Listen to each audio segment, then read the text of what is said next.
Mamamatay? Hindi pa ako mamamatay hanggat di pa kita napapatay.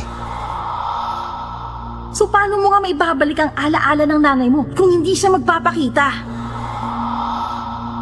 Pero hanggat wala ka pa sa hustong gulang, wala akong sasabihin sa iyong kahit na ano. Maghintay ka pa ng 3 taon.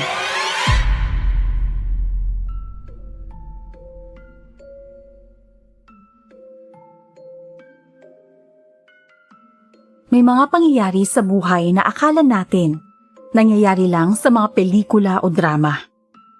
Akala natin hindi mangyayari sa atin dahil parang napaka-imposible. Pero paano kung ang tila pang drama lang mangyari talaga sa buhay mo? Tulad ng nangyari sa akin. 18 taon kong dinala ang pagkatao ko bilang isang ampon. Naging tampulan ng tukso pero sa huli ay buong puso kong tinanggap. Pero sa kabila ng pagtanggap ko sa pagkatao ko, mayroon palang bahagi na isang kasinungalingan. Magandang araw po, Miss Esperanza. Ayaw ko na sanang ibahagi pa ang kwento kong to, lalo na at itinatago ko naman talaga ang totoong pagkatao ko, kahit sa totoong buhay. Pero na-inspire po kasi akong magsulat sa inyo dahil sa mga senders. Kahit anonymous lang, masabi ko lang ang totoong pagkatao ko na kaunti lang ang nakakaalam. Ako nga po pala si George at ito ang aking kwento.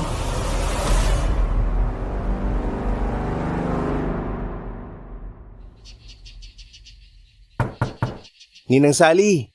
Tao po! Ninang Sally! Nandyan po ba kayo?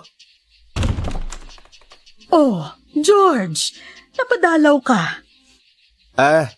Napapunta po ako rito dahil dito sa langis na ipinadala ni nanay. Madalas daw po na sumasakit ang likod at balakang nyo. Ay, oo. Ang bait naman talaga ng nanay mo. Nabanggit ko lang naman sa kanya nung nakaraang nagkasalubong kami. Akala ko biro lang na bibigyan niya ako ng langis panghilot. Alam niyo naman po si nanay, Ninang. Mahal na mahal po kayo nun. Kaya nga sa sobrang pagmamahal niya sa akin, talagang Ano po yun, Ninang? Wala. Ang sabi ko, nagmerienda ka na ba? Baka gusto mong kumain ng niluto kong malagkit na bibingka. Kahit po nagmerienda na ako, Ninang, tatanggapin ko po yan. Ay, siya. Halika na rito at pumasok ka sa loob para maihanda ko ng bibingka mo. At saka, ititimpla na rin kita ng itim na kape. Alam ko naman na favorite mong i-partner yung dalawang yun. Yun! Salamat, Ninang. Heto ang kape at bibingka mo, nak. Maraming salamat po, Ninang. Nako, amoy pa lang nakakagutom na. Siyempre, ako ang nagluto niyan Ay, siya nga pala. Anong ginagawa ng nanay mo ngayon? Ayun po. Alam niyo naman na kapag ganitong oras nanggagamot siya. Kahit talaga masama ang mga tao rito sa baryo natin, talagang hindi niya pa rin matanggihan. Patuloy pa rin siya sa panggagamot. Kaya nga po, Ninang. Samantalang dati, nilalait nila ang nanay ko. Ang sabi may lahi raw engkanto at ampon daw ako engkanto. Pero kapag nagkasakit, kay Delia pa rin naman lumalapit. Ay, mga walang hiya talaga. Wala rin naman tayong magagawa. Nasa dugo na ni nanay ang panggagamot at kahit masama ang mga tao sa kanya, ginagamot pa rin niya.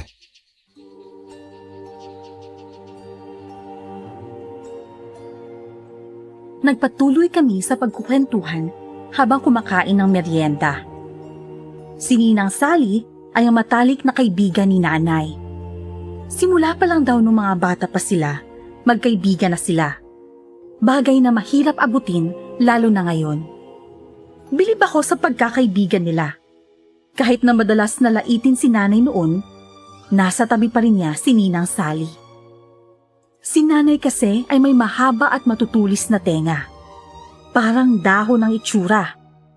Bukod roon, maganda, maputi, at mahaba ang itim na itim niyang buhok. Bagay na mga katangian daw ng isang engkantada. Idagdag pa na may kapangyarihan siyang manggamot. Talagang pinanggigilan tuloy siya ng mga tsismosa rito sa barangay namin.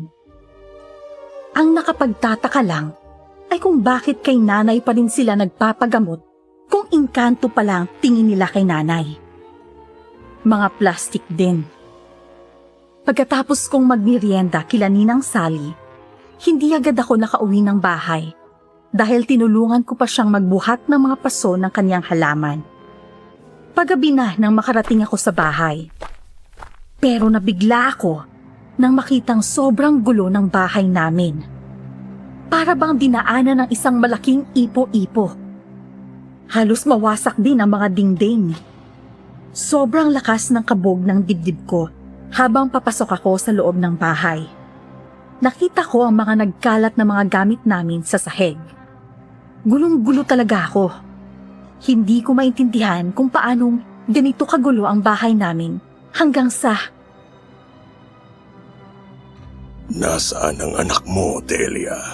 Nasaan? Wala siya rito! Hindi mo siya makikita! Anong akala mo sa akin? Kahit itago mo pa siya sa akin, makikita ko pa rin siya. Alam mo ang kakayahan ko. Hindi ba't ako lang ang kailangan mo? Ako ang pumatay sa asawa mo. Kaya bakit pati ang anak ko ay hinahanap mo? Narinig kong may kakayahan din ng iyong anak kagaya mo.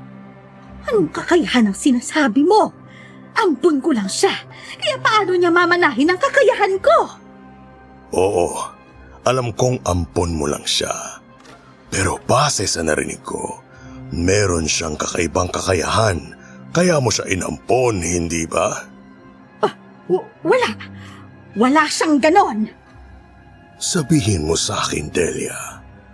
Sasabihin mo o papatayin kita. Patayin mo na lang ako kung ganon.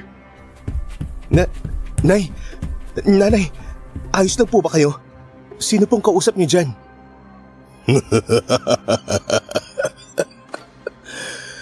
Delia, hindi mo kayang magsinungaling na wala rito ang anak mo. Sino ka? At bakit ganyan ang itsura mo?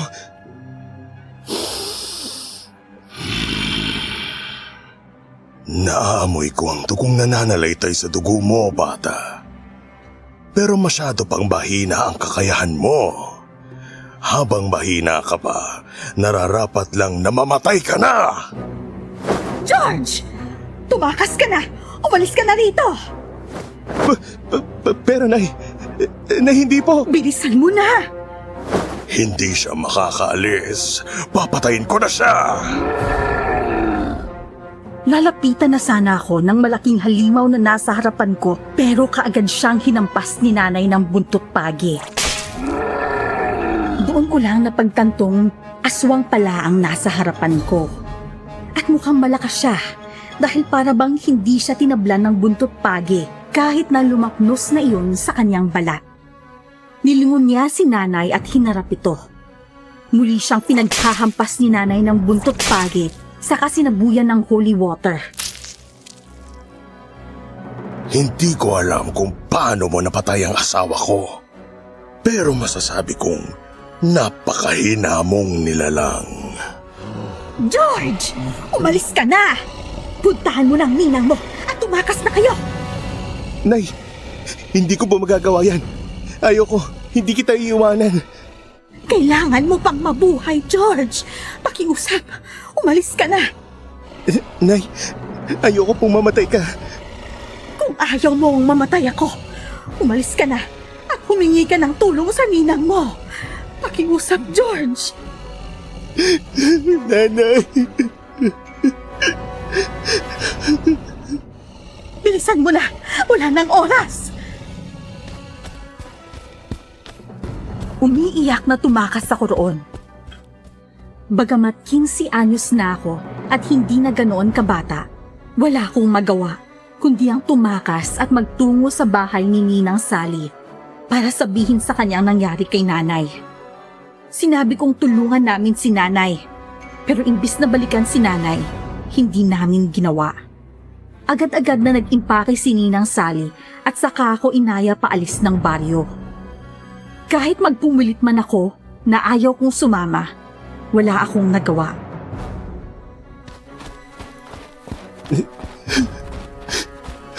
Ninang, bakit naman ho ganito? Bakit natin iniwanan si nanay?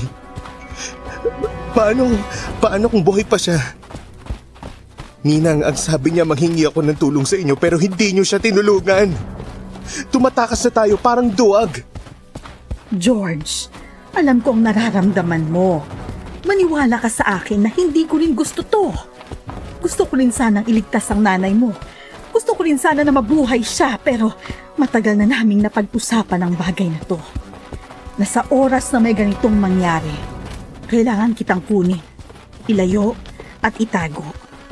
Ginagawa ko lamang ito para protektahan ka. Protektahan? Pero Ninang, si nanay ang nakasalalay rito. Buhay ng nanay na umampon sa akin at nagpalaki. Oo, at ang matalik kong kaibigan na matagal kong nakasama, mas matagal pa kesa sa buhay mo. Mahal na mahal ko si Delia, George. Pero wala tayong magagawa sa pagkakataong ito. May narinig akong sinabi ng aswang. Ang sabi niya, may kapangyarihan din daw ako, kaya gusto niya akong patayin. Anong ibig sabihin nun, Ninang? Pasensya na, George. Pero hanggat wala ka pa sa hustong gulang, wala akong sasabihin sa iyong kahit na ano. Maghintay ka pa ng 3 taon.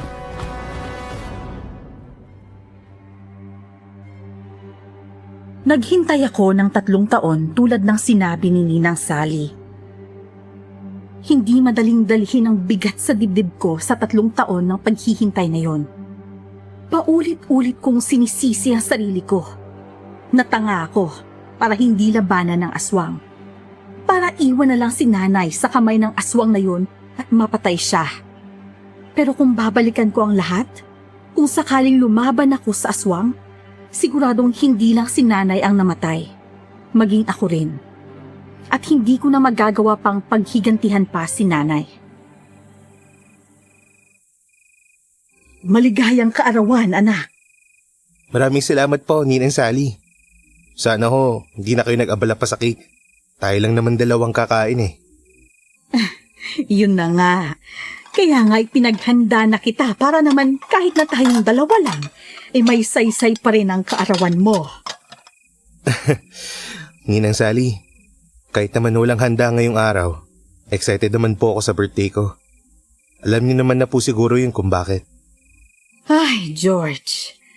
Hanggang ngayon pala, tandang-tanda mo pa rin ang sinabi ko sa'yo na kapag tumuntong ka sa tamang edad, sasabihin ko sa'yo yung ibig sabihin ng aswang na yon. Nangako po kayo, Ninang Sally. Gusto ko pong malaman. 5 taon kong hinintay ang araw na to. O siya, sige. Maupo ka at sasabihin ko sa'yo. Basta ba'y, hipan mo muna ang kandila. Sige po. Ay, teka lang. Bago ka umihip, mag-wish ka na muna. Ninang naman eh. Mahalaga yun, George. Madalas ang mga wish kapag birthday, yun ang natutupad. Sige na nga po. Ayun na po. Nakapag-wish na ako, Ninang ha. Anong winish mo? Ang wish ko po, sana mapatay ko ang aswang na pumatay sa nanay ko. Ay, anak, hindi ba pwedeng kalimutan mo na lang ang nangyari? Maayos na ang buhay natin ngayon. Nakapag-aral ka, nakakakain ka ng maayos, at may bahay kang masisilungan. Pero kahit mayroon po ako ng lahat ng yon, hanggang ngayon nahihirapan pa rin po akong matulog dahil sa pag-iisip tungkol kay nanay. George! Please po, Ninang Sally. Habang buhay kong dadali ng konsensya na hindi ko na ipagtanggol si nanay, na hindi ko siya nailigtas, o kaya naman ay hindi ko naibigay sa kanyang katarungan na dapat niyang makuha. Ayaw ko na sanang sabihin sa iyo ang tungkol dito, George. Kasi nangako ako kay Delia na hindi kita pababayaan at aalagaan kita. Pero kung talagang desidido ka, wala na akong magagawa. Kilala kita. Determinado kang bata kaya siguradong ipipilit mo talagang gusto mo. Kaya Ninang, sabihin niyo na po sa akin. George, kagaya ng sinabi ng aswang na pumatay sa nanay mo, talagang may kapangyarihan ka, anak. Pero hindi ko alam kung anong klaseng kapangyarihan ang meron ka. Inampun ka ni Delia na isang albularya dahil alam ng totoong nanay mo na siya lamang ang may kakayahang mag-alaga at magpalaki sa'yo. Kung ganun, kilala niyo kung sino ang totoong nanay ko? Kilala ko man. Hindi mo na siya dapat na makilala at makita pa. Tama na ang kinilala mong nanay ay si Delia. Sa bagay, wala na rin naman akong pakialam sa kanya. Pagkatapos niya akong iwanan, ang gusto ko lang po ngayon ay makaganti sa aswang. Ninang Sally, pwede ko po bang malaman kung may alam po kayong mga manunugis ng aswang? O albularya na pwedeng tumulong sa akin? George, pwede bang magtanong sa'yo bago ko sagutin ang mga yan? Ano ho yun? Paano kung may dahilan ng nanay mo kaya ka iniwan kay Delia? Kasusuklaman mo pa rin ba siya? Hindi ko alam, Ninang. Pero wala na talaga akong pakialam sa kanya.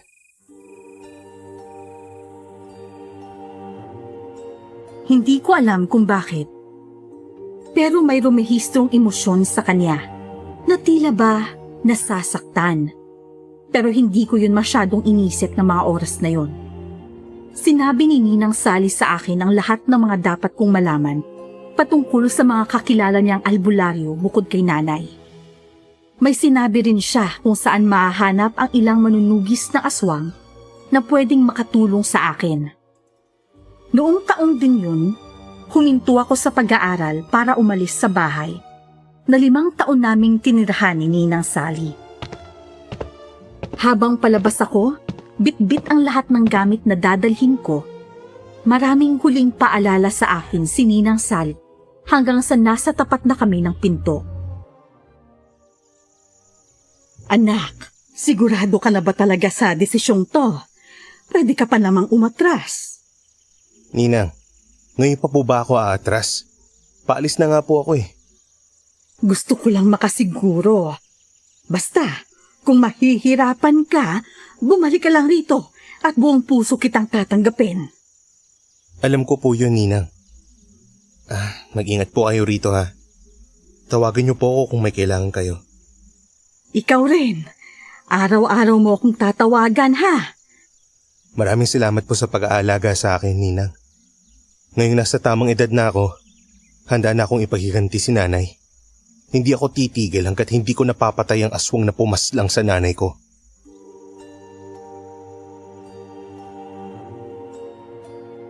Hindi naging madali ang paghahanap ko ng albularyo at manunugis ng aswang na pwedeng sumama sa akin.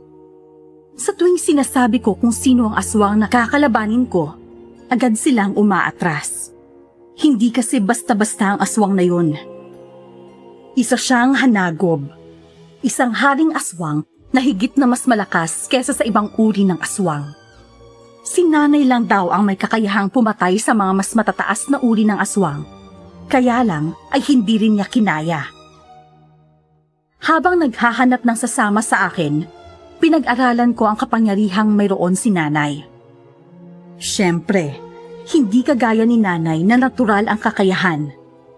Ako, gagawin ko lang kahit na wala naman talaga akong kakayahan. Si nanay kasi ay may kakaiba pang kapangyarihan bukod sa pagiging isang albularyo. Kaya niyang makipag-usap sa mga engkanto gamit lamang ang kanyang isipan. Bagay na hindi ko alam kung paano. Tao po!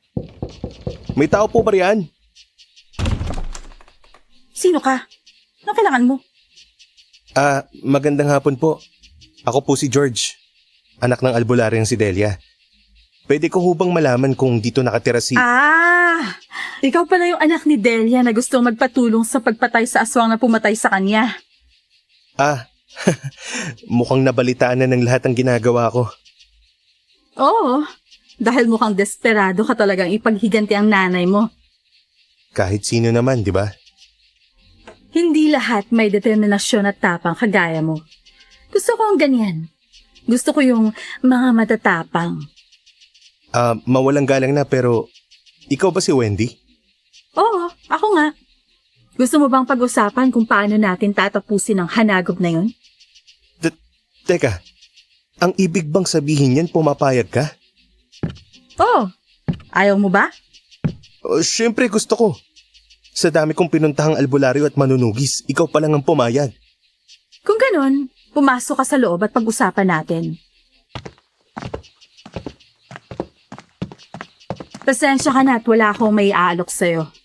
Bihira kasi ako umuwi ng bahay eh. Maswerte ka at nabutan mo ako rito. Oo nga eh. Kung hindi, wala yata talagang papayag na samahan ako. Pero, kaya mo ba?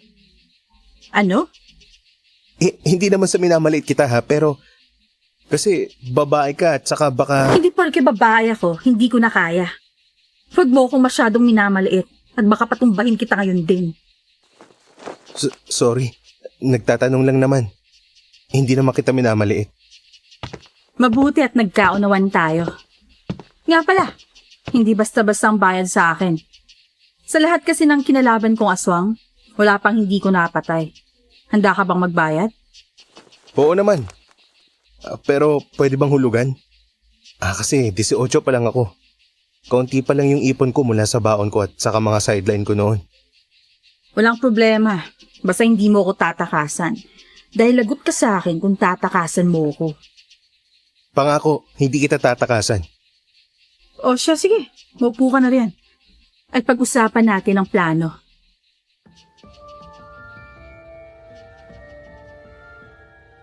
Mukhang maayos naman si Wendy. Marami siyang alam tungkol sa mga aswang. Bagay na natural naman siguro sa mga manunugis na kagaya niya. Mukha pa siyang bata para maging magaling kagaya ng mga sinasabi niya sa akin. Pero ayaw kong tanungin dahil baka ma-offend ko na naman siya. Hindi naman sa hinuhusgahan ko siya, pero hindi ko lang maiwasang magduda. Mahirap na at baka ma-scam pa ako. Pagkatapos naming mag-usap tungkol sa mga plano ko, nagdagdag siya ng plano. Mga plano na kailangan din naman talaga para mas ma-improve ang mga bala ko. Hanggang sa matapos kami at bumalik na ako sa pansamantalang tinutuluyan kong bahay. Ilang araw lang din ay umalis na kami para bumalik sa baryo kung saan talaga ako nakatira.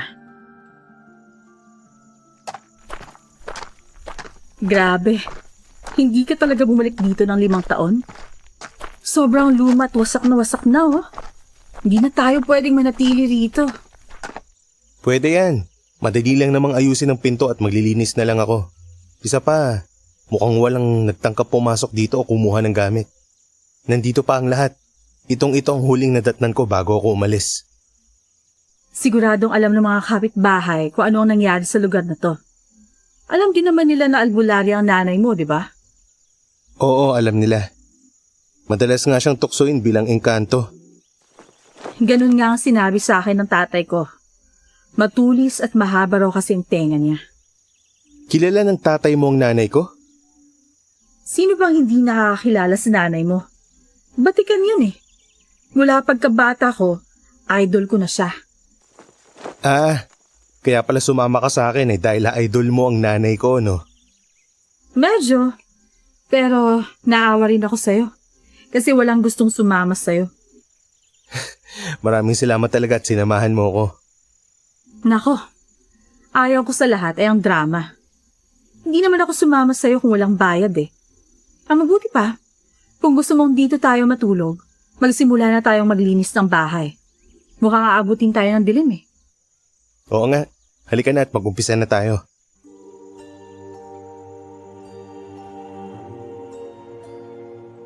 Nagsimula na nga kaming maglinis ng bahay. Inayos ko ang pinto habang siya ay nagrereklamo. Ang sabi pa niya, may dagdag daw yun sa ibabayad sa kanya. Hindi naman daw kasi kasama sa trabaho niya ang maglinis. Pero ginawa pa rin naman niya. Pagkatapos kong ayusin ang pinto, saka ko inayos ang mga kwarto. Inayos ko ang dati kong kwarto para doon magpahinga si Wendy, habang ako ay sa kwarto ni Nanay. Gabi na nga kami natapos.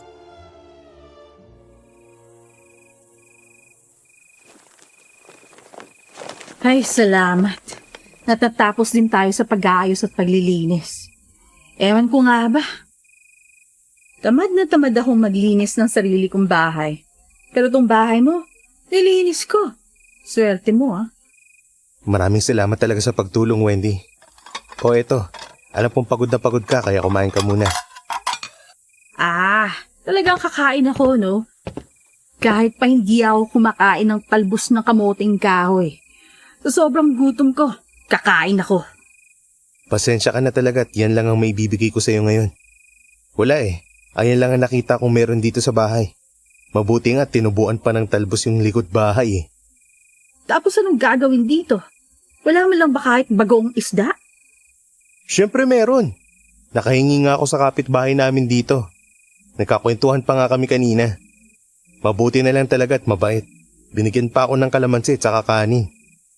Sana pati ulam hiningi mo na rin. Nakakahiya, ano ka ba? 3 taon akong wala rito pagkatapos hihingi agad ako ng ulam sa unang araw ng pagbabalik ko. Ibang usapan naman kasi yun. Ay, ewan ko sa'yo. Mabuti pa, tapusin na natin ang pagkain at inaantok na ako. Marami pa tayong gagawin bukas. Sige, enjoy ka sa talbos ng kamote.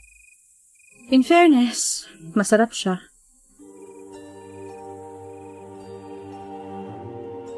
Tinapos namin ang pagkain. Pagkatapos ay kanya-kanya nang punta sa kwarto. Bago matulog, kinuha ko ang libro ni Nanay sa loob ng kabinet. Sobrang luma na nito at puno na ng makapal na agiw. Pinagpag ko yun at binasa ang mga nasa loob. Binasa ko na muna yun hanggang sa tuluyan akong nakatulog.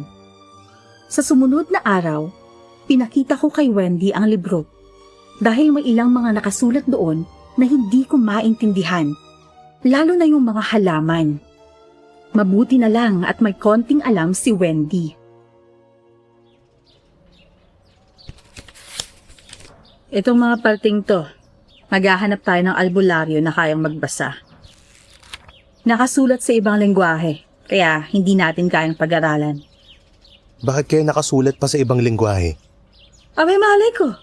Kaya nga itatanong natin eh. Akin na, susubukan ko. Oh, heto.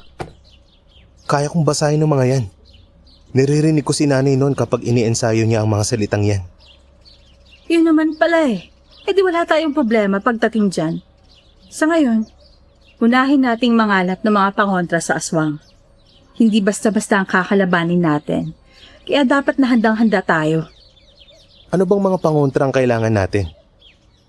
Ang pinakamalakas sana yung buntot pagi na may basbas ng puting engkanto. Pero ang problema, kailangan pa nating makipag-usap sa kanila. Naalala ko tuloy si Nanay. Magaling yun makipag-usap sa mga engkanto gamit lang ang isip. Kung magaling makipag-usap ang nanay mo sa mga engkanto, siguradong meron siyang kaibigang engkanto. Sigurado ako meron. Pero hindi ko pa nakikita o nakakausap ang engkantong yun. Pero dati, kinakausap niya ang engkanto. Subukan nating maghanap sa mga gamit ng nanay mo. Sige, tara.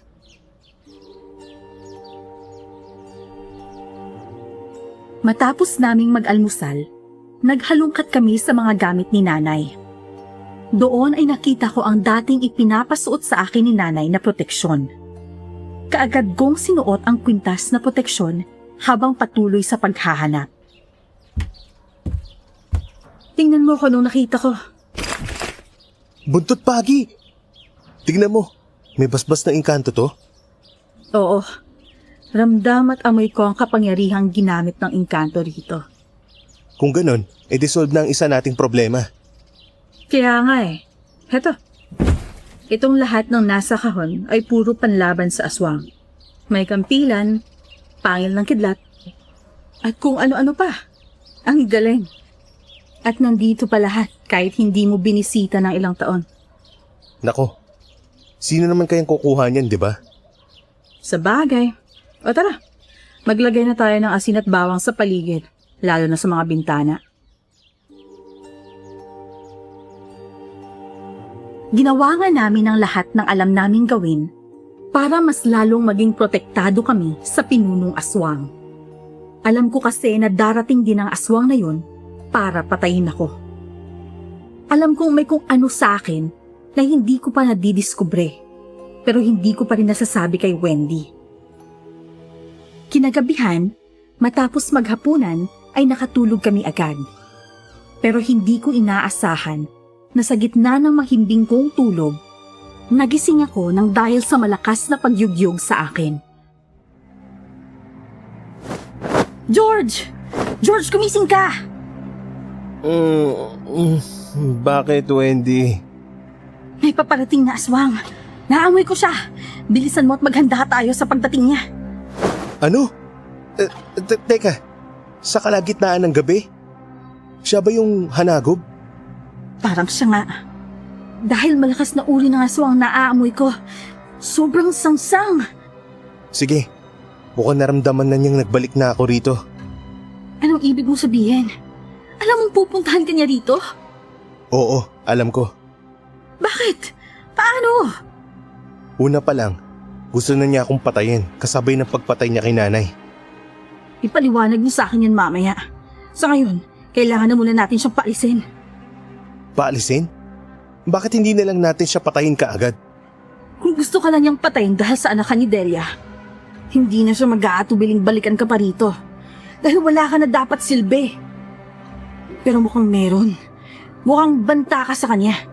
Kailangan nating malaman ang dahilan kung bakit gustong-gusto ka niyang patayin. Teka, hindi kita maintindihan. Nandiyan na siya. Bilisan mo at paalisin na natin siya. Nandito ko na rin sa wakas, bata. Ang tagal kitang hinintay at hinanap. Teka lang. Paano ka nakapasok? Sa tingin niyo ba ay tataplan ako ng mga pangontra niyong walang kwenta? Imposibleng madaanan mo yan. Lalo na yung walis na nakabaliktad. Wendy, nagawa niyang ang pasukin ng bahay ng isang magaling na albularya. Sigurong manilang sa kanya ang pagpasok ngayon lalo na at wala na si nanay. Nakakainis at nagkalat ka pa talaga. Nagpakahirap kaming maglinis dito kanina. Linisin mo na lang ulit dahil siguradong mawawasak na ang buong lugar na ito. Sa isang kumpas ng kamay ng pinulong aswang, kaagad kaming tumalsik. Napakalakas niya. Habang kami ay parang mga lampang walang magawa. Mayabang na nilapitan niya ako at hahawakan sana ang aking leeg, pero tila napaso siya ng subukan niya. Sinamantala ko yun para suntukin ang tiyan niya at mabilis na kinuha ang walis tingting na nakasabit sa likod ng pinto. Pinaghahampas ko siya nun, pero mabilis siyang nakaiwas. 5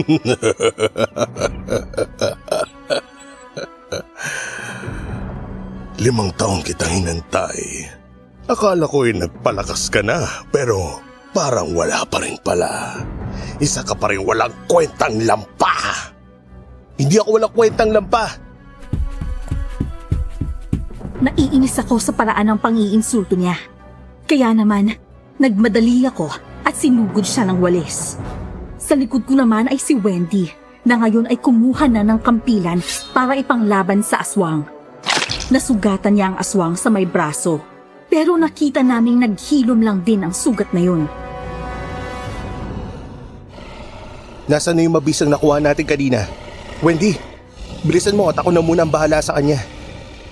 Teka lang, eto na! Hawakan mong kampilan!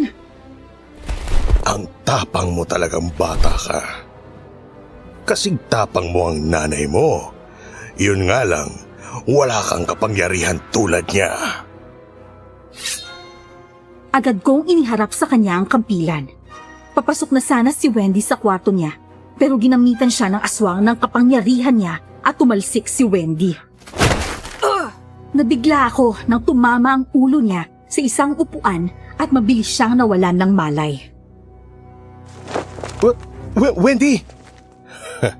magpaalam ka na sa munting kaibigan mo, bata. Kailangan na nating umalis dahil may kailangan ka pang makita. Anong sinasabi mo? Hinampas niya ako sa ulo. Kaya wala akong nagawa nang matumba ako sa sahig at mawalan ng malay. Sa muling pagdilat ko ng mga mata, halos mapamura ako sa inis dahil madali lang akong natalo ng aswang. Hindi man lang ako nakalaban ng maayos. Hindi pa pala ako handa. Kahit na anong paghahanda pa ang ginawa ko sa loob ng 5 taon. Hindi pa ako nakakabawi sa sakit ng ulo at pagkahilo ko. Nakaamoy na ako ng masangsang na amoy. Umaalingasaw yun. Amoy patay. Doon ko lang din napansin kung nasaan ako. Nakatali ako sa malaking puno habang nakapaligid sa akin ang pulang mga matang nagkukubli sa mga halaman sa paligid. Ang amoy ay sobrang sangsang. Sigurado akong maraming mga aswang sa paligid. Gising ka na pala. Ikaw? Ikaw ba yung naamoy kong masangsang na amoy? Naamoy mo ko? Oo, at ang baho-baho mo. Kung hindi ako nagkakamali, nasa tamang edad ka na. Malamang na unti-unti nang lumalabas ang mga katangiang meron ng iyong ama. Ano bang sinasabi mo? Bakit hindi mo na nagdiretsoin? Sino bang tatay kong sinasabi mo? Hindi na kailangan dahil mamamatay ka rin naman. Mamamatay? Hindi pa ako mamamatay hanggat di pa kita napapatay. Bakit? Paano mo ko mapapatay sa sitwasyon mong yan? Nagpapatawa kang bata ka. Nararamdaman kong hindi pa ako mamamatay ngayon. Talagang hindi pa. Mamaya ka pa mamamatay sa oras na makita mo na siya. Sino? Ang nanay mo. Nagimbal ako sa sinabi ng aswang. Sobrang lakas ng kabog ng dibdib ko. Hindi ko alam kung anong magiging reaksyon ko roon. Ang nanay ko? Sinong nanay ko ang binabanggit niya? Ang totoong nanay ko ba? O si Nanay Delia? Habang punong-puno pa ng pagkalito ang utak ko, dumating ang isang napakagandang babae. Sa nanlalaking mga mata, nakilala ko kung sino siya. Kahit ilang taon na ang nakalipas, hinding-hindi ko makakalimutan ang mukha ng nanay ko. Nasurpresa ka ba, George? Ang Nanay Delia mo, buhay na buhay at malakas pa. Nay, paano? Anak! Ikaw ba yan? Nay, buhay ka! Oo, George! Buhay ang nanay mo! Buhay ako!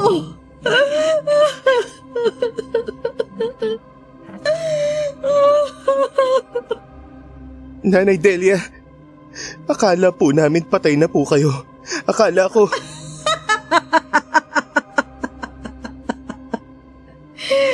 Akala mo ba, ganon dapat ang maging iyak ko? Mahal kong asawa, pwede na ba akong maging artista? Oo, Delia. Hindi ako makapaniwala sa reaksyon ng batang yan.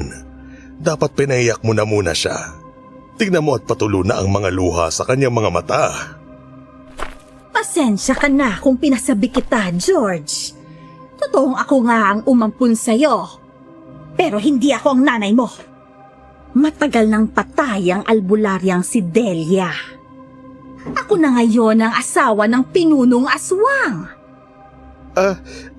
Anong ibig nyo sabihin? Nay, anong ibig sabihin nito? Bakit po kayo tumatawa? Nay, anong ginawa niya sa'yo? Hindi mo na kailangan pang malaman ang lahat ng detalye, George. Asawa ang kinuha niya sa akin, kaya kinuha ko rin siya bilang asawa ko. Gago ka! Pinatay mo na lang sana ang nanay ko kesa ginawa siyang aswang. Sayang naman ang ganda at alintog ng nanay mo kung papatayin ko lang siya. Sa inyong dalawa, mas ikaw ang dapat na mamatay dahil banta ka sa aming mga aswang. Hindi ko maintindihan ang sinasabi ng aswang na to. Litong-lito na talaga ako, pero ayaw naman niyang umamin. Ang tangi sanang makakasagot ng lahat ng mga tanong sa isip ko ay si Nanay Delia.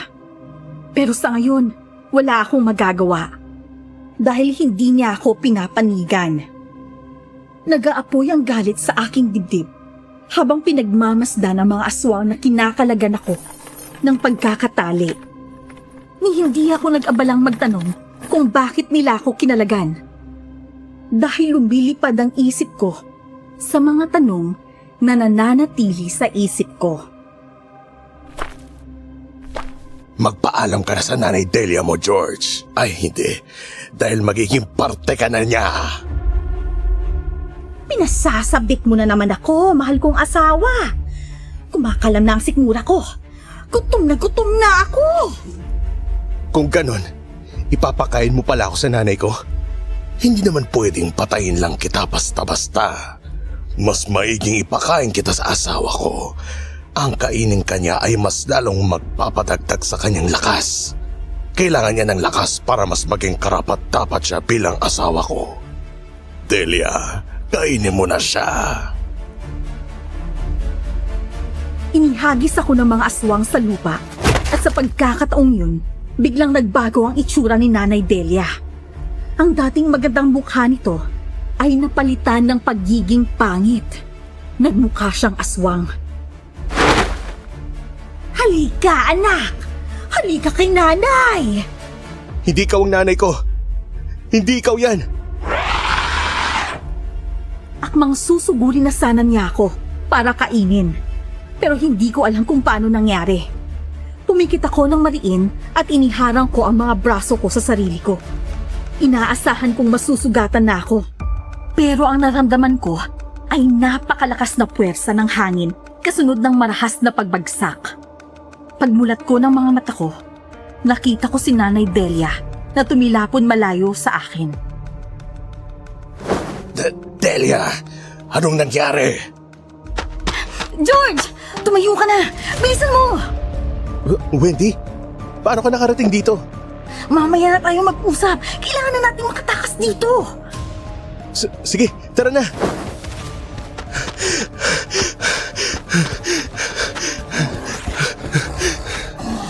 Mga lentek, habulin niyo sila! Magtago tayo ron. Hindi ba nila tayo maaamoy? Hindi. May nakuha akong langis na magtatago ng amoy natin. Ibibigay ko sa'yo. Bilisan natin. Heto, bilisan mo at ipahid sa braso at binti mo. Tapos na. Saan mo ba nakuha yan? Sa mga gamit ng nanay mo. Meron ako nito, pero naubos na. Bala ko sana magpagawa ulit sa ibang albularyo pero nakita ko to sa kwarto ng nanay mo. Teka lang, ang nanay mo, hindi ako namamalik mata, di ba? Nandun siya. Oo. At ginawa na siyang aswang ng hanagob na yon. Kaya pala ibang aura niya. Hindi mo ba siya sinubukan kausapin? Wala na siya sa panig ko, Wendy. Parang nakalimutan niya na ako bilang anak. Posible bang makalimutan niya ako? Posibleng na ginawa ang aswang na yun sa Nanay Delia mo. Pero ang gusto kong malaman sa ngayon, paano mo nagawa yun kanina? Anong nagawa ko? Nung susugurin ka na sana ni Delia, nagtakip ka ng mukha at tumalisik siya bigla na para bang may malakas na puwersa nang galing sa'yo. Nakita mong nangyari? Magtatanong ba ako kung hindi? Kitang-kita ng mga mata ko eh. Ang totoo niyan, hindi ko rin talaga alam kung paano ko nagawa yun. Kahit ako, nagulat sa nangyari. Kung ganon, siguro tama nga ang sinabi ng aswang na hanagob na yun. At mukhang ang dahilan kung bakit gigil na gigil siyang patayin ka ay dahil banta ka sa kanya. Mas lalo akong nalito sa lahat ng sikretong nakatago tungkol sa pagkatao ko. Sa loob ng 18 taon, parang hindi ko pa pala lubos na kilala ang sarili ko. Nakatakas kami roon at pagdating sa bahay, kaagad kaming nagligpit ng mga gamit namin para umalis na. Nakakatawang kahapon lang, nilinis namin ang bahay na ito para dito manatili. Pero ngayon, nagligpit kami para umalis. Kailangan naming umalis para muling magplano sa susunod na hakbang namin sa pagpatay sa pinuno ng aswang. Kung mananatili kami sa bahay na to, siguradong susugurin lang kami ulit ng aswang na yun. Gusto kong iligtas si nanay. Nasisiraan ka na ba ng bait, George? Alam mo na hindi ka na niya naaalala at aswang na siya. Paano siya ililigtas? Sigurado akong naghihintay lang din si nanay na iligtas ko siya. Ang pagiging aswang, siguradong hindi niya choice. Kaya kailangan natin siyang iligtas. Pero paano kung ikapapahamak natin ang pagligtas sa kanya? Sisiguruhin kong hindi ka mapapahamak. Wendy, ako lang. At paano mo nasisiguro? Ako ang haharap kay nanay kapag ililigtas na natin siya. Pero ang una nating gagawin ay patay ng pinunong aswang na yun. Siya ang priority natin. Sa oras na mapatay natin siya, wala nang hahadlang pa para ibalik ang alaala ni nanay tungkol sa akin. Ibabalik mo ang mga alaala ng nanay mo? At sa paanong paraan? Masyado ka pang bagito at wala kang alam sa lahat. Hindi mo nga alam ang totoong pagkatao mo at kung totoong may kapangyarihan ka nga. Hindi ko alam, Wendy. Basta ang kailangan lang natin gawin ay patayin ng hanagob at iligtas si nanay. Kapag nailigtas ko na si nanay, saka ko isipin ng paraan. Okay, hindi na ako aapila pa sa gusto mong gawin. Basta gagawin ko lang ang trabaho ko. Papatayin ko lang ang aswang na gusto mong patayin. Bahala ka na kay Delia.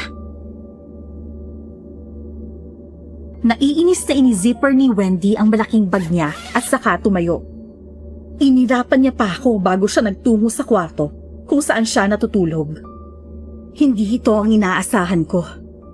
Akala ko talaga madali lang patayin ang pinunong aswang. Akala ko madali lang ang lahat, pero dahil nalaman kong buhay pa si nanay, naging komplikado tuloy ang sitwasyon. Imbes na magpalamon sa lahat ng iniisip ko, tinapos ko na lamang ang pagliligpit ng mga gamit ko bago ako pumasok sa kwarto ni nanay. Bumuntong hininga ako bago naghalongkat sa mga cabinet niya. Nagbabaka sakali na may makukuha pa ako ron na mahalagang bagay. Pero hindi sa cabinet ang nakapukaw ng pansin ko, kundi yung nasa ilalim ng kama niya. May napansin ako na parabang kumikinang, kaya dali-dali akong yumuko at inabot ang bagay na yun. Isang kulay puting bato na may kwintas. Isinuot ko yun at tiningnan ang bato. Ano kaya to? Yan ang nag-uugnay sa amin ng nanay Delia mo. Ay, anak ng pitong puting tupa. Sino ka? Ako ang gabay ni Delia. Gabay? May gabay si nanay? Mula nang ipanganak siya, ako na ang naging gabay niya. Napulot ng lolo niyo ang batong suot mo at ginawang kwintas para sa nanay mo. Kaya nagkaroon kami ng ugnayan. Nakakausap niya ako mula pagkabata. Ngayon ko lang nalaman na may gabay pala si nanay. Ano ka? Isa akong engkanto. Kaya pala, kaya niya makipag-usap sa mga engkanto gamit lang ang kanyang isip. Ay dahil sa'yo? Oo, pero nagkahiwalay kami nang alisin ng hanagop ang kwintas na suot mo sa iyong nanay. At ngayong ikaw na ang may-ari niyan, ikaw na ngayon ang susundin ko. Gabay na kita ngayon? Iyon ay kung tatanggapin mo ako. Pero, magkakaroon ako ng tungkulin kapag pinayagan kitang pumasok sa buhay ko. Oo, ganun na nga. Magiging albularyo ka rin kagaya ni Delia. Ang gusto ko lang ay maipaghiganti si nanay. Ang nanay mo, alam kong buhay pa siya. Buhay pa ang presensya niya. Buhay pa nga siya, pero ang problema, hindi niya na ako matandaan. At isa na siyang aswang. Kaya kong tulungan kang ibalik ang memorya ng nanay mo. Kaya mo rin bang gawin siyang tao ulit? Iyon ang bagay na hindi ko na kaya pang gawin. Matagal na siyang naging aswang. Marami na siyang nakaing tao na ipinakain sa kanya ng hanago. Kaya wala nang paraan para maging tao siya. Pero kaya nating ibalik ang memorya niya bilang tao na pwedeng maging paraan para itigil niya ang pagkain ng mga tao. Sige, Tulungan mo ako. Pero papayag ka ba sa kasunduang magiging gabay mo ako? Kung kinakailangan, sige. Sige at gawin natin yung sinasabi mo. Pero may isa pa akong gustong malaman. Ano yon? Gustong gusto akong patay ng pinunong aswang na yon. Ang hindi ko maintindihan ay kung bakit. Meron din siyang sinasabi na may kapangyarihan ako. Dahil meron naman talaga. Nararamdaman kong may dugo ka ng kagaya ng sa akin. Ano? Isa akong engkanto? Hindi buo, pero may dugo ka. Alam mo ba ang lahat? Gabay ka ni nanay, di ba? Sigurado akong may sinabi siya sa'yo. Sigurado akong alam mo ang totoong pagkatao ko. Alam ko, pero sa ngayon, hindi ko masasabi sa'yo. Saka ko nasasabihin sa'yo kapag handa ka na. Kailan pa ako magiging handa kung ganun? Kapag napatay mo na ang pinunong aswang at kapag nabawi na natin si Delia, sasabihin ni Delia ang lahat sa iyo. Naniniwala ako na wala akong karapatang sabihin sa iyo isang bagay na sikreto lang naming dalawa at ng tunay mong ina.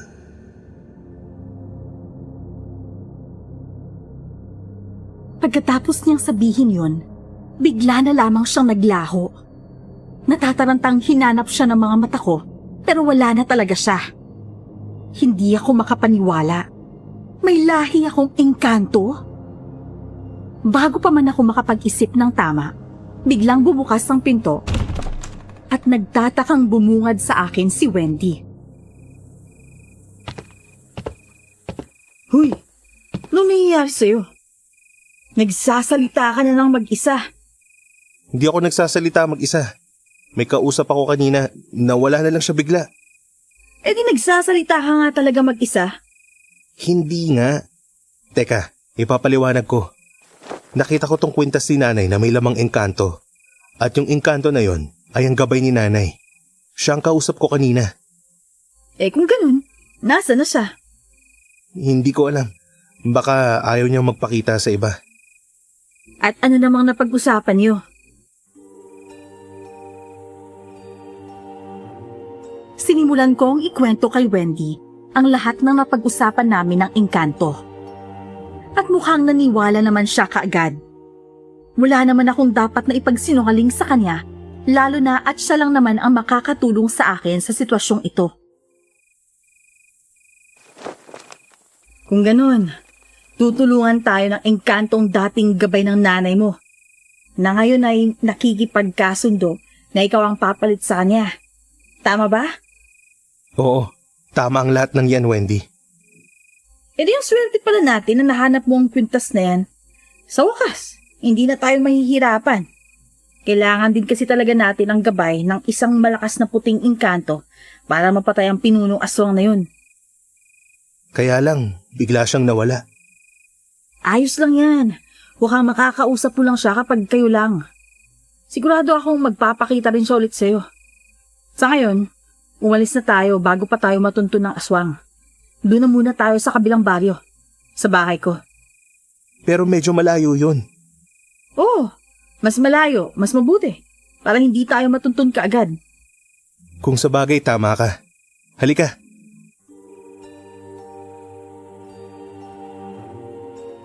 Matapos naming mailigpit ang lahat ng mga kailangan naming dalhin, nagmadali na kaming umalis sa bahay namin ni Nanay Delia.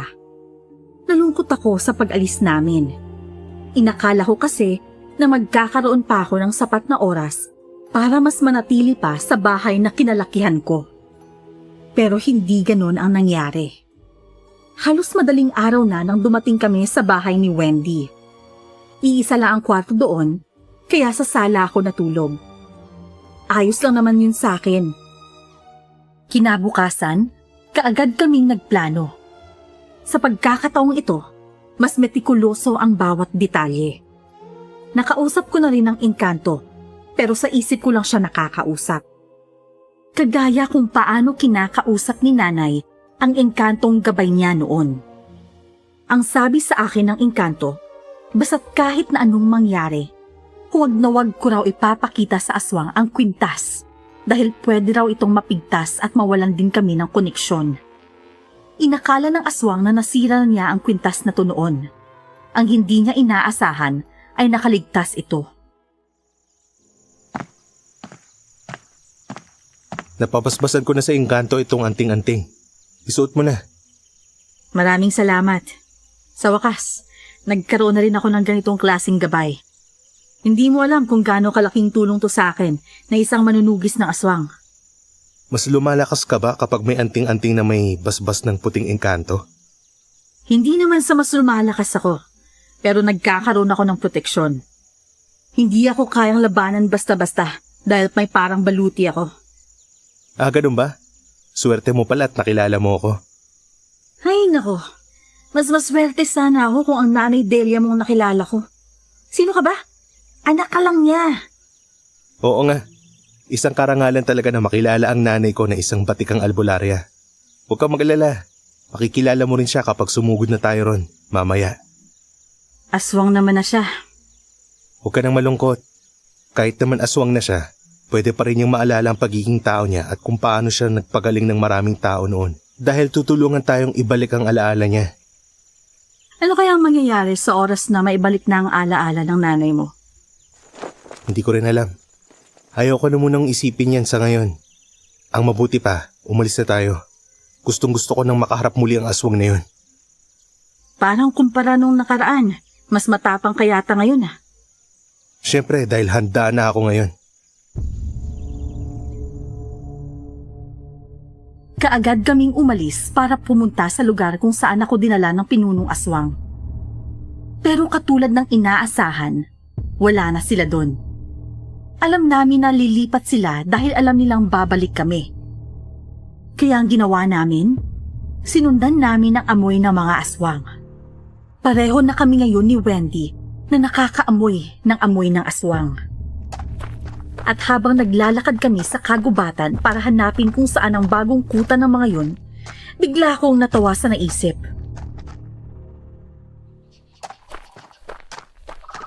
Alam mo, Wendy, para tayong mga asong panay ang amoy sa paligid. At nagawa mo pa talagang magbiro sa mga oras na to ha? Hindi naman sa nagbibiro. Nagsasabi lang ako ng totoo. Tignan mo, sa lakas ng pang-amoy natin, nakarating na tayo rito. Mabuti na nga lang at nakakaamoy ka na rin ng amoy nila. Dahil hindi na lang ako ang pwedeng maghanap ngayon. Mas mapapadali tayo. Uy, teka. Maling daan. Dito sa kabila. Tulad yan, mas malakas pa ang pang-amoy mo eh. Siguro dahil to sa pagkakaroon ko ng dugong engkanto. Teka, dugong engkanto? Oo, alam ng engkantong gabay ko ang katotohanan sa pagkatao ko. Pero hindi niya sinabi sa akin ang lahat. Ang gusto niya kasi si Nanay Delia ang magkwento sa akin. Eh kaya naman pala may kapangyarihan ka. Dapat pala eh, sa inyo na lang ako nagpabasbas ng anting-anting. Wendy, hindi ko pa buong nalalaman ng lahat. Hayaan mo, kapag alam ko na ang lahat, kahit buong pagkatao mo pa ang basbasan ko. Sabi mo yan ha? Oo, kaya... Naririnig mo ba yun, Wendy? Oo, pakinggan muna natin. Wala pa rin ba kayong nahahanap? Ang tatanga nyo naman. Bata lang yon at bagoang manunugis ng aswang. Pasensya na ho, pinuno. Pero mukhang may ginagamit po silang pangtago ng amoy nila. Wala po talaga kaming mahanap. Hinalugog na rin namin kahit sa mga kalapit na baryo. Alam mo ba ang pangyayari sa oras na mas lumakas pa ang batang yon, ha? Bilisan nyo at hanapin. Magtawag kayo ng iba pang mga kasamahan. Masusunod po. Mukhang hindi talaga basta-basta ang kapangyarihan na magkakaroon ka, George. Takot na takot yung pinunong aswang sa'yo. Kaya nga eh, hindi ko tuloy may iwasang mapaisip. Ano kayang klaseng kapangyarihan yun? Tahimik kaming sumunod sa pinunong aswang. Sa lakas ng proteksyong meron kami, hindi niya kami naamoy hanggang sa matuntun namin ang bago nilang lungga. Wala silang bahay. Parang kampo lamang ang itsura ng lungga nila. Maraming mga aswang na nakapaligid roon. Pero ang sabi ni Wendy, mga mahihinang aswang lamang daw ang mga naroon. Kumbaga, mga aswang na hindi dapat maging banta para sa amin. Nang makapwesto na kami sa likod ng isang malaking bato, nagtinginan kami ni Wendy. At saka tumango bago nag-umpisang ilatag ang mga panlaban na meron kami. Meron kaming dalang tirador, habang ang mga bala namang gagamitin namin ay bawang at pinlastik na asin.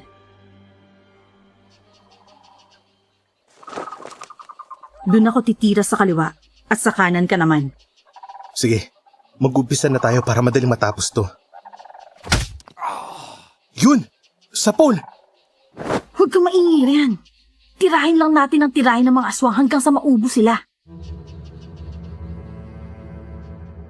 Itinikom ko ang bibig ko. Kahit na ang totoo ay sobrang excited ako habang tinitirador namin ng bawang at asin ang mga aswang. Isa-isa silang nagiging abo at kaagad na namamatay. Hanggang sa dumami ng dumami ang napatay namin at nakapansin na ang iba. Nag-umpisa na silang hanapin kung saan ang gagaling ang mga lumilipad na bawang at asin, kaya kaagad kaming umalis sa pwesto namin. Inilabas ko ang kampilang meron ako, habang si Wendy naman ay ang buntot pagi na may basbas ng engkanto. Nagmamadali kaming naghiwalay ng direksyon. Siya sa may kaliwa, habang ako naman sa kanan. Tinitirador pa rin namin ng bawang at asin ang mga aswang na hindi pa kami napapansin. Hanggang sa tuluyan akong nakasalubong ng isa sa kanila. Lintik kang bata ka. Ikaw lang pala ang pumapatay sa amin. Ikaw ang matagal na naming hinahanap. Surprise! Di mo na ako kailangang hanapin pa. Walang hiya. Mga kasama, nandito sa... Magsasalita ka pa talaga kahit na malapit ka ng mamatay, ha? Pagkatapos niyang magsalita, idiniin ko pa ang kampilan sa kanyang dibdib, kasunod ng pagkaabo niya. Maya-maya pa, ilang mga aswang na ang nagsidatingan para labanan ako. Pero naggamit ko ang lahat ng itinuro sa akin ni Wendy. Isa-isa kong nilabanan ang mga aswang na lumalapit sa akin. Bago ito sa akin, hindi ko pa nararanasan na makipaglaban sa mga aswang at mas lalo na ang sumaksak ng kahit na sino. Pero sa desperasyon ko na gawin to, nagawan ko naman ng tama. Habang abala at pagod na nilalabanan ang ilang mga aswang, napansin ko si Wendy na pumasok sa maliit na kuwebang naroon. Alam ko na ang gagawin niya. Kaya naman, mas binilisan ko pa ang pakikipaglaban. Nagkaroon man ako ng ilang mga sugat at galos, hindi ko na yun ininda hanggang sa wala na akong nakakasalubong pang mga aswang. Nagmamadali kong tinakbo ang kuwebang pinasukan ni Wendy at nakita kong pinagtutulungan siya ng pinunong aswang at ni Nanay Delia. Nakaupo na si Wendy sa sahig at may sugat na sa kanyang mukha. Nandito na pala ang kaibigan mo. Walang kwentang babaeng manunugis. Hindi ko alam na duwag ka palang aswang ka. Pinatulan mo ang isang babaeng walang kwenta. Nakita mo na, babae. Walang kwenta rin ang tawag sa'yo ng bagitong ito.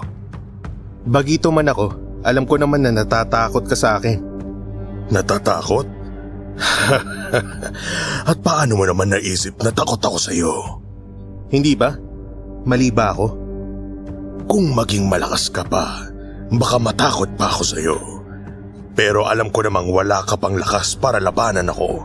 Kaya bakit ako matatakot sa'yo? Paano kung sabihin ko sa'yo ngayon na nagkakamali ka? Na kaya na kitang tapusin kahit bagito pa lamang ako. Ha? Anong imposible ang sinasabi mo, bata? Wendy, ilayo mo na rito si nanay dahil papatayin ko na ang aswang na to. Aba, mayabang ka na ngayon, ha? Tingnan natin ang yabang mo kapag nag-aagaw buhay ka na. Kaagad niya akong sinugod. Sinubukan niyang hawakan ang liig ko, pero hindi pa man niya nagagawa. Kaagad na siyang napaso sa balat ko. Ninisihan ko siya at agad na sinugatan gamit ang kampilan ko. Napaatras siya sa sakit. Ang kampilang hawak ko ay hindi basta-basta. May basbas ito ng magaling na albularyang nanay ko. Nakita ko rin ito sa kwarto niya. Abat gumaling ka na, ha? Salamat sa kampilan na ibinigay sa akin ng nanay ko. Ito ang gagamitin kong pampatay sa'yo. Nakalimutan kong isa palang dating albularya ang asawa ko. Mukhang marami kang nakuhang panlaban sa dati niyong bahay. Sayang at hindi ko sinira ang mga iyon. Pero hindi bale. Mismong nanay-nanayan mo nga na kaya kong gawing isang aswang, ikaw pa kaya. Ang dami mo pang satsat. Tapusin na natin to. Sa pagkakataong ito, ako naman ang sumugod sa kanya. Hinampas ko siya ng kampilan, pero kaagad siyang nakaiwas. Tumalon siya palayo sa akin, pero naglabas ako ng asin para ihagis yun sa kanya, na hindi niya nailagan. Umusok ang kanyang balat, kaya dinagdagan ko pa ang inihagis ko. Wala siyang kawala sa akin. Lahat ng pangontra ata ay nakalagay na sa buong katawan ko. Hindi na siya nakaiwas na masugatan ko ang kanyang braso. Pero nahampas niya ang kamay ko, kaya nabitawan ko ang kampilan. Kaya ang sumunod kong inilabas ay ang buntot pagi na nakasabit sa suot kong bag. Inihampas ko yun sa kanya na agad lumapnos sa kanyang balat. Sunod-sunod ko yung ihampas sa kanya hanggang sa napaupo na siya sa mabatong bahagi ng kuweba. Mabilis kong dinukot ang holy water sa bulsa ko at isinabo yun sa kanya. Agad siyang napahiyaw sa matinding sakit dahil lumapnos yun sa kanyang balat. Ang sakit. O ngayon, nasa na ang yabang mo? Akala ko ba hindi kita kaya dahil bagito lang ako?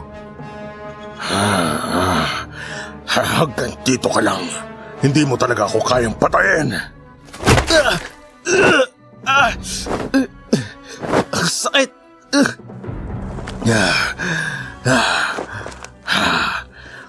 Kung inaakala mong mapapatay mo ako, inaakala mo lang yun. Pinatikim lang kita ng sandaling kaligayahan. Nasasaktan pa ako nang dahil sa pagkakahagis niya sa akin at pagkakatama ng likod ko sa matigas na bato. Hinawakan niya ang liig ko at inangat ako sa sahig. Umuusok ang kamay niya habang inaangat ako dahil siguradong hindi niya sana ako pwedeng hawakan. Pero tiniis niya. Wala siyang pakialam kung napapaso man siya sa akin. Unti-unti na akong nawawalan ng hininga. Napapikit ako ng mariin habang sinusubukang kumawala mula sa pagkakasakal niya. Magpaalam ka na sa buhay mo, Bagito.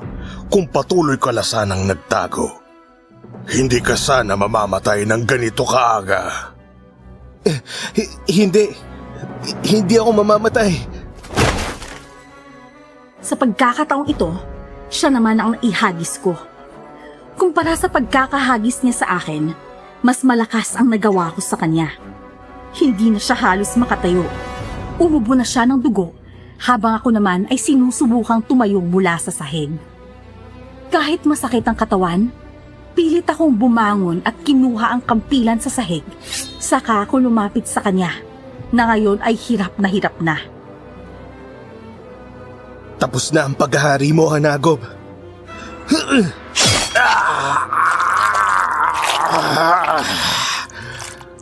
Hanggang kamatayan ko. Habulin kita, Bagito. Tuluyan kong idiniin ang kampilan sa kanyang dibdib.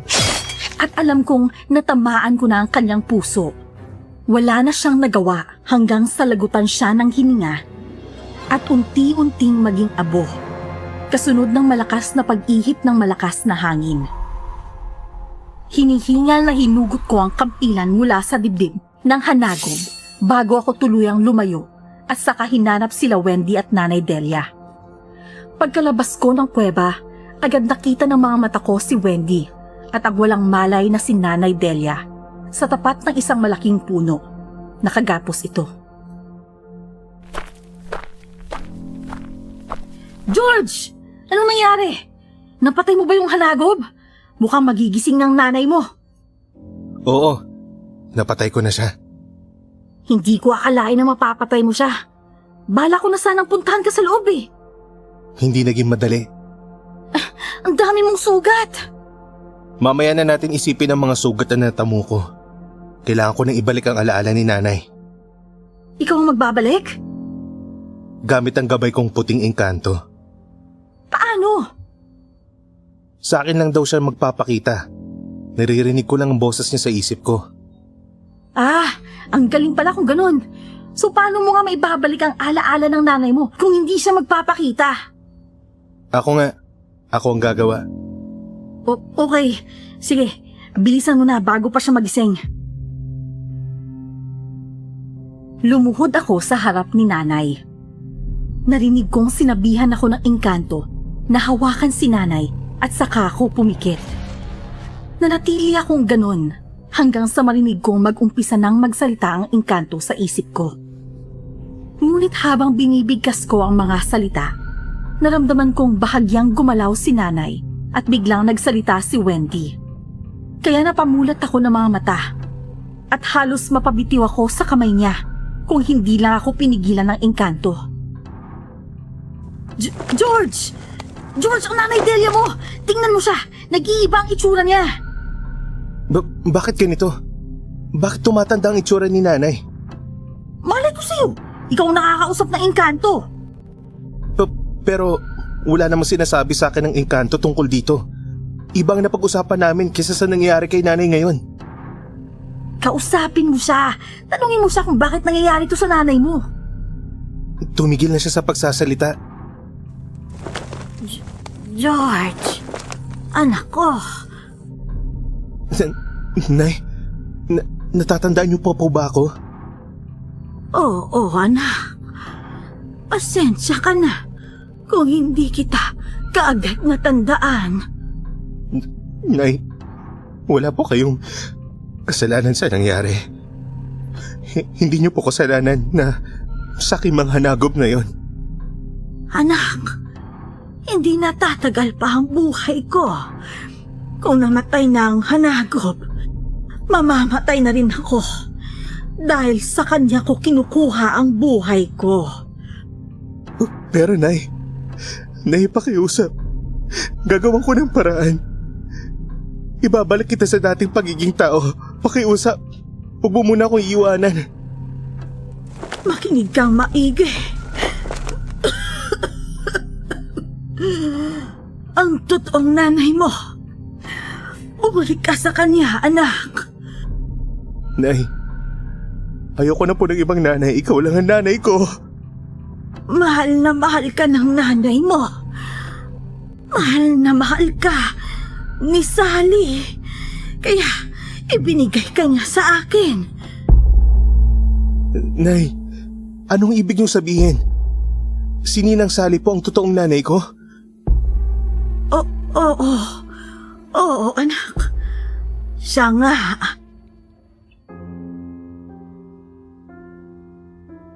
Matapos sabihin ni Nanay Delia kung sino ang nanay ko, tuluyan na siyang nalagutan ng hininga. Kagaya ng ibang aswang, naging abo si nanay at ang tanging natira na lamang ay ang itim na bato niya. Napahagulgol na lamang ako ng iyak. Buong akala ko, kapag naibalik ko na ang memorya ni nanay, pwede na kaming bumalik sa normal. Pwedeng huwag na lang siyang kumain ng tao. Ako nang bahalang maghanap ng mga hayop na pwede niyang kainin bilang aswang. Pero hindi pala. Hindi pala yun ang mangyayari. Nalulumong umalis kami sa lungga ng mga aswang. Ang plano ko lang naman ay magkaroon ng hustisya ang pagkamatay ni nanay. Pero hindi pala siya patay. Nagulo ang emosyon at plano ko nang dahil sa mga hindi ko inaasahang pangyayari. Nang makabalik kami sa bahay ni Wendy, muli kong kinausap ang engkanto.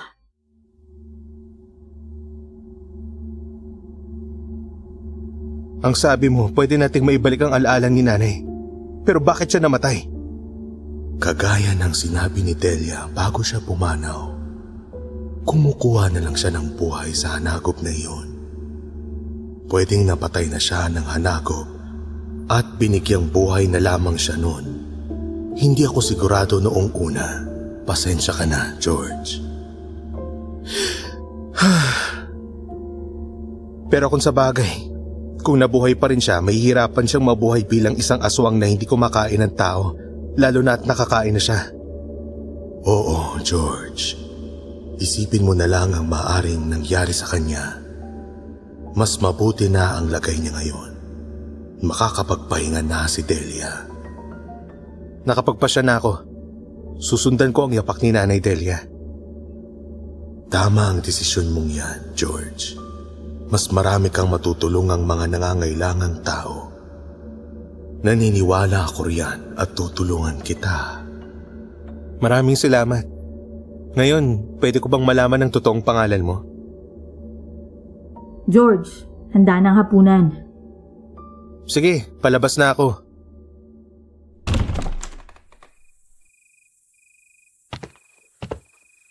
Ano nang plano mo ngayong natuklasan mo na ang buong pagkatao mo? Ang totoo niyan, hindi ko pa alam. Hindi ko alam kung paano ko haharapin si Ninang Sally. Siguradong marami kang tanong sa kanya. Sa dami, hindi ko na alam kung anong una kong itatanong. Pero isa lang ang sigurado, may dahilan siya. Tamang isipin yan, George. Siguradong walang ina o kahit na sinong magulang ay ipamimigay ang anak ng walang dahilan. Sana lang matanggap ko ang dahilan niya.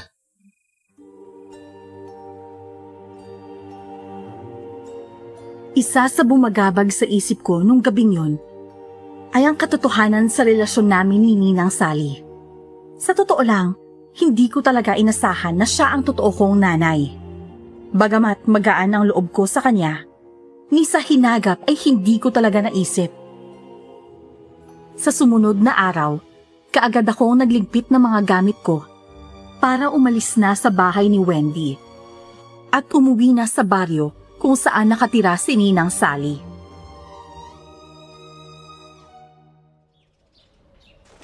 Pasensya ka na at hulugan pa tuloy ang bayad ko sa'yo. Kulang pa kasi ang pera ko. Pero huwag kang mag-alala. Magbabayad ako sa'yo kapag nagkatrabaho at nagkapera na ako. Hindi naman kita tatakasan. Hindi ka talaga makakatakas sa akin. Hahabulin kita hanggang sa dulo ng Pinas. Makabayad ka lang. Aba, buwis buhay ang trabaho ang ginawa ko para sa'yo, no? Oo na. Maraming salamat talaga sa ginawa mo para sa akin. Magkikita tayo ulit, Wendy. Kapag natuklasan mo na ang kapangyarihang kaya mo, huwag mong kalimutang ipaalam sa akin, ha? At saka, baka pwede rin kumonsulta ako sa'yo para makabawas ka naman sa utang mo sa akin. Hindi pa ako expert, Wendy. Hinahinay lang naman. Mabilis kang matuto. Siguradong saglit lang malalaman mo na rin ang lahat. Sana nga. Paano yan? Kita na lang tayo ulit. Pwede mo akong puntahan sa address ko kapag na-miss mo ako. Huy, kadiri ka. Hindi kita mamimiss, no?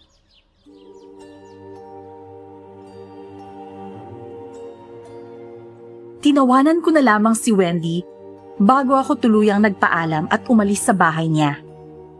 Nakipagbiruan na lamang ako sa kanya dahil ang totoo, kabadong-kabado na talaga ako sa mangyayari oras na makabalik ako sa bahay namin ni Ninang Sally. Habang nasa biyahe, ilang beses ko pang inensayo kung ano ang sasabihin ko sa kanya. Pero sa huli, nang makarating na ako sa bahay niya, tila nabura ang lahat ng pinag-isipan kong sabihin.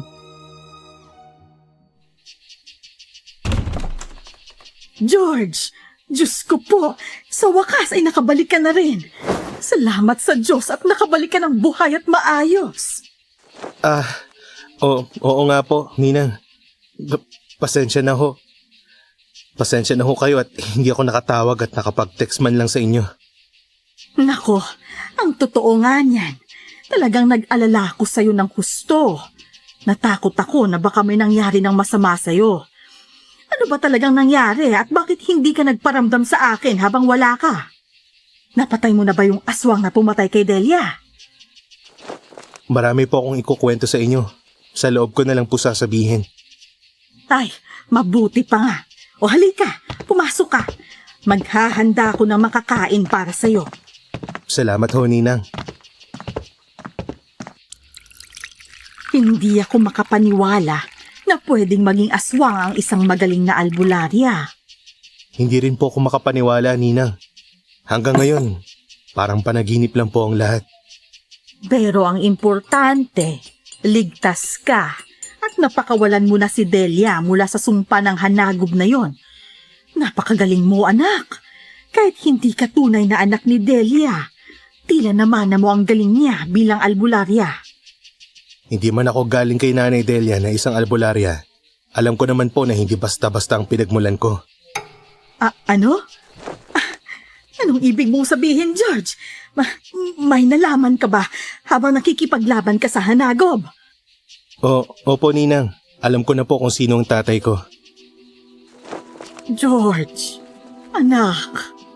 Balak ko pong sundan ang yapak ni Nanay bilang isang albularyo. Nakuha ko pong kwintas ni Nanay na nag-uugnay sa kanya sa isang gabay na puting engkanto. At ngayon, gabay ko na po siya. George, tapatin mo ako, anak. Pakiusap. Alam mo na ba? Opo, Ninang. Ay, Diyos ko po. Makapaging langit. Patawarin mo ako, George. Pasensya ka na.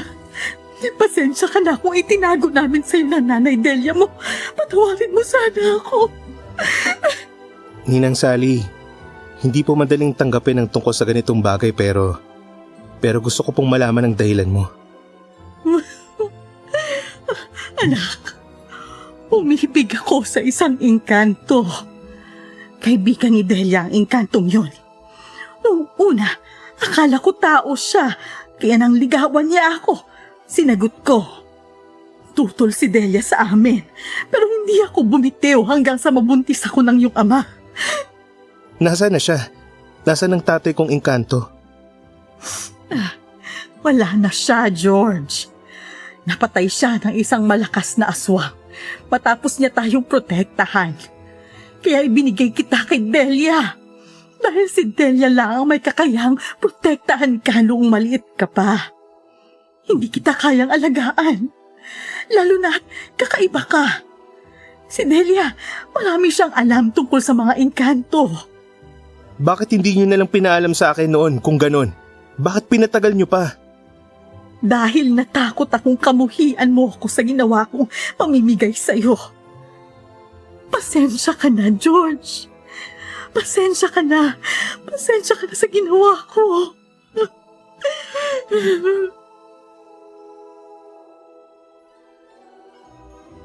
Magpasa hanggang ngayon, Miss Esperanza, hindi ko pa rin halos mapaniwalaan ang lahat ng mga natuklasan ko tungkol sa pagkatao ko. Kung hindi ako makapaniwala, siguradong kokonti lang din ang maniniwala sa akin. Opo, Miss Esperanza, may lahi po akong engkanto. Pero mas lamang ang pagiging tao ko, kaya kahit manirahan ako sa mundong to, ay ayos lang. May katangian ako ng pagiging engkanto, pero hindi mahaba ang buhay ko. 20 taon na po ang nakalipas at isa na po ako ngayong ganap na albularyo. Sa magtatanong kung nakabayad ako kay Wendy, sobra-sobra pa ang naibayad ko sa kanya dahil palagi siyang nangungulit sa akin. Sa ngayon, maganda na ang buhay ko, pero single pa rin ako. Hinihintay ko kasi si Wendy, kaya lang mukhang balak yatang maging matandang dalaga. Hanggang dito na lang po ang kwento ko, Miss Esperanza. Maraming salamat po sa pagtanggap sa kwento kong ito at pagbahagi sa inyong listeners. More powers pa po sana.